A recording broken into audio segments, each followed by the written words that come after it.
कामचोर देवरानी। एक बार की बात है, सुषमा अपने पूरे परिवार के साथ खुशी खुशी मोहन नगर में रहती थी। उसकी 2 बहुएं थी, पल्लवी और शिवानी। एक दिन दोनों बहुएं रसोई में काम कर रही होती है कि तभी उनकी सास सुषमा उन्हें बुलाती है। अरे बहू, जरा इधर तो आना। शिवानी, जरा जाकर देखना सासू माँ क्या कह रही हैं। दीदी, आप ही देख लो ना जाकर, आपको भी तो सुनाई दे रहा है। अरे मैं आटा गूंद रही हूँ ना, तुम चली जाओ। हाँ, तो मैं भी तो सब्जी काट रही हूँ ना दीदी। अरे बहू, जल्दी आओ। ओह, ये तो जाएगी नहीं। मैं ही जाकर देखती हूँ कि क्या करना है। पल्लवी सुषमा के कमरे में जाती है। जी मम्मी जी, क्या हुआ? शाम को घर पर कुछ मेहमान आने वाले हैं, तो तुम अच्छा सा खाना बना लेना बहू। ठीक है मम्मी जी, आप बता दीजिए क्या क्या बनाना है और कितने लोग आ रहे हैं। सुनील की मौसी जी और उनका पूरा परिवार आ रहा है। कुल मिलाकर 3 लोग और हमें मिलाकर हुए 9 लोग। तो अभी से ही तैयारी करना शुरू कर दो। और हाँ, घर की सफाई भी कर देना, हाँ, अच्छे से। जी मम्मी जी, सब काम हो जाएगा, आप चिंता मत कीजिए। पल्लवी शिवानी को घर में मेहमान आने वाले हैं इसके बारे में बताती है। क्या? 9 लोगों का खाना बनाना होगा, घर की सफाई करनी है? बाप रे, सासू माँ ने तो हमें घर की नौकरानी ही समझ कर रखा है। ऐसा नहीं बोलते शिवानी, हम इस घर की बहू हैं और घर के काम करना हमारा फर्ज है। दीदी तो है ही सासू माँ की चमची, जब देखो सासू माँ सासू माँ। मैं तो इतना सारा काम नहीं करने वाली। शिवानी कपड़े लेकर गमला साफ कर रही होती है और चक्कर आने का नाटक करने लगती है। मेरा सर चकरा रहा है। तभी वहां पल्लवी और सासू माँ जाते हैं। अरे बहू, क्या हो गया तुम्हें? मम्मी जी, बहुत तेज सर में दर्द हो रहा है। तुम एक काम करो शिवानी, आराम कर लो। नहीं नहीं दीदी, घर में मेहमान आने वाले हैं, मुझे आपकी मदद करनी चाहिए। अरे कोई बात नहीं शिवानी, तुम आराम कर लो, मैं सब काम कर लूंगी। ठीक है दीदी, अगर आप इतना कह रही हैं तो आराम कर लेती हूँ। शिवानी आराम से अपने कमरे में मैगजीन पढ़ रही होती है। इसे कहते हैं आराम की जिंदगी। इतना सारा काम।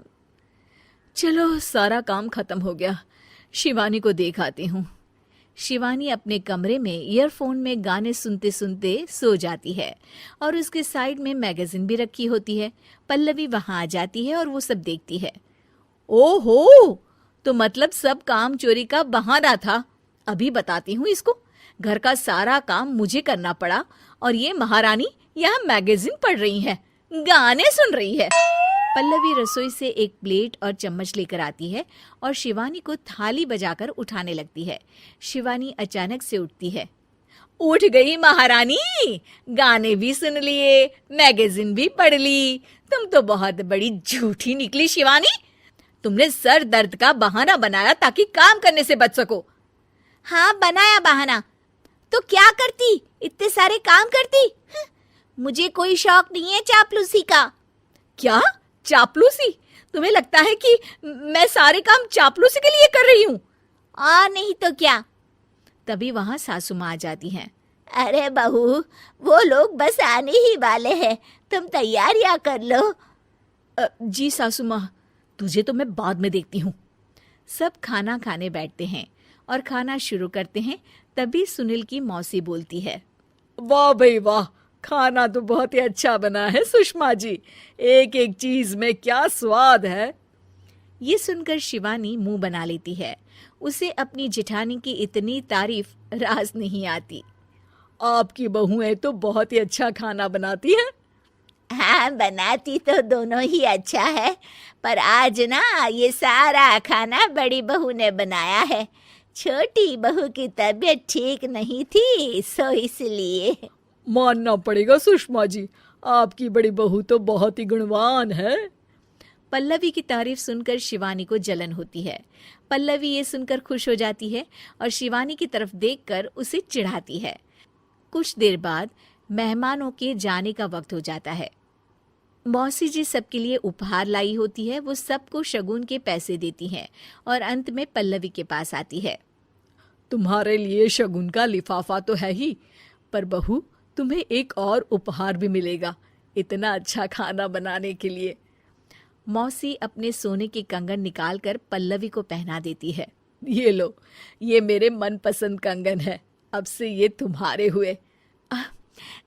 धन्यवाद मौसी जी। ये देखकर शिवानी तो पूरी तरह से जल जाती है और गुस्से से रसोई में चली जाती है। तभी वहां पल्लवी आ जाती है और उसे अपने कंगन दिखाने लगती है। देवरानी जी, अब आपका सर दर्द ठीक तो है ना? मुझे लगता है कि अब सर दर्द शुरू हो गया होगा आपका।